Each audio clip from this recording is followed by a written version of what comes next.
السلام علیکم دوستو حضرت یونس علیہ السلام اور مچھلی کے درمیان ہونے والے واقعے پر آج نظر ڈالتے ہیں کچھ انفارمیشن کے ساتھ۔ دوستو حضرت یونس علیہ السلام اللہ تعالیٰ کے بہت ہی نیک اور بہت ہی زبردست نبی تھے۔ اللہ نے آپ کو نینویہ موجودہ عراق کے لوگوں کی ہدایت کے لیے بھیجا تھا۔ آپ علیہ السلام نے انہیں توحید کی دعوت دی، لیکن وہ لوگ ایمان نہ لائے۔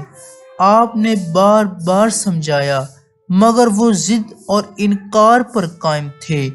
آخر کار حضرت یونس علیہ السلام ان سے ناراض ہو گئے اور ان سے اپنا منہ موڑ لیا دوستو، اور ناراض ہو کر بغیر اللہ کے حکم سے، اللہ کا بھی حکم نہ آیا بلکہ اللہ کے حکم کے بغیر ہی شہر چھوڑ کر چلے گئے دوستو پھر کیا ہوا؟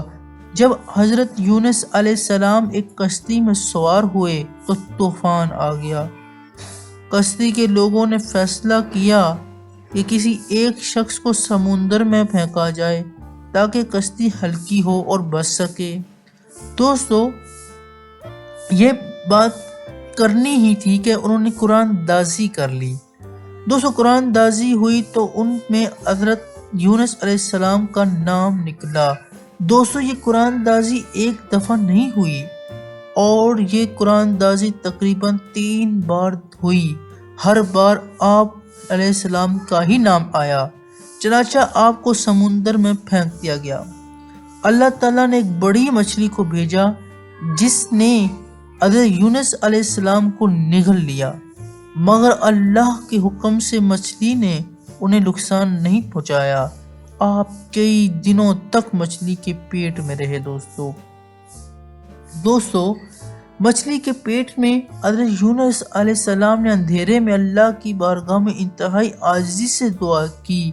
دوستو سورۃ الانبیاء ہے، 87ویں آیات ہے، اس کا ترجمہ ہے، اور مچھلی والے یونس کو یاد کرو جب وہ غصے میں آ کر چلے گئے، گمان کیا کہ ہم ان پر قابو نہ پائیں گے، بس اندھیروں سے پکارا کہ اے اللہ تیرے سوا کوئی معبود نہیں، تو پاک ہے، بے شک میں ہی ظالموں سے ہوں۔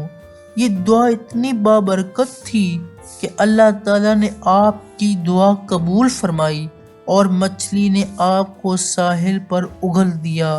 دوستو اللہ تعالیٰ کی رحمت یہ ہوئی کہ حضرت یونس علیہ السلام بہت کمزور ہو چکے تھے۔ اللہ تعالیٰ نے انہیں ایک بیل دار درخت اگایا ان کے لیے جس کے سائے میں آپ آرام فرما سکیں۔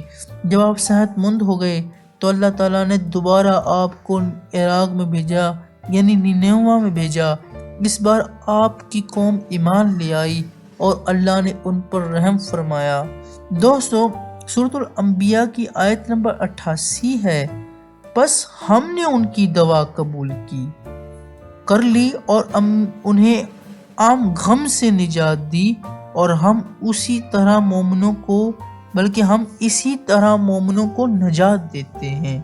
دوستو ہمیں اللہ کا حکم ماننا چاہیے۔ نبی بھی اللہ کے حکم کے بغیر کوئی فیصلہ کر نہیں سکتے، انہیں آزمائش میں ڈالا جا سکتا ہے۔ دوستو ہمیں توبہ کرنی چاہیے سچے دل سے۔ اگر کوئی سچے دل سے اللہ سے معافی مانگے تو اللہ ضرور بخش دیتا ہے۔ مچھلی کے پیٹ کا اندھیرا ہو یا کوئی بھی مصیبت، اللہ ہر حال میں اپنے بندے کی مدد کر سکتا ہے۔ دوستو دعا کرنی چاہیے۔ حضرت یونس علیہ السلام اللہ تعالیٰ کے نبی تھے، آج بھی پڑھنے کی تلقین کی گئی ہے کیونکہ ہر مصیبت میں نجات ہوتی ہے۔ دوستو لا الہ الا انت سبحانک انی کنت من الظالمین، یہ آیات بہت ہی کریم ہے، اسے ہمیں ہر مصیبت میں پڑھنی چاہیے۔ یہ مصیبتوں سے نجات دیتی ہے دوستو، اس میں شفا ہے دوستو یہاں تک کی ویڈیو ہماری آج اچھی لگے تو چینل کو ضرور سبسکرائب کریں، لائک کریں، شیئر کریں۔ Thank you very much. اللہ حافظ۔